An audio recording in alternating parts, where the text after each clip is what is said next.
დაშინებული ადამიანი სანდო არ არის. ასე რომ მოდი ნუ შეგვეშინდება ერთმანეთისა და ვენდოთ ერთმანეთს.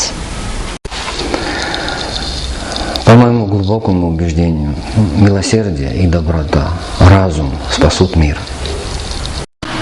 ძალიან მნიშვნელოვანი არის სოფლიოში ხალხთა სოლიდარობა, ის რომ სოფლიოს ხალხებმა ერთმანეთს ყოველთვის სოლიდარული განწყობით შეხედონ, იმიტომ რომ მხოლოდ სოლიდარობა არის ის პრინციპი, რაც აუცილებლად შეარყევს ომს, აუცილებლად დაამარცხებს ომს და მოახდენს მშვიდობის ტრიუმფს სოფლიოში.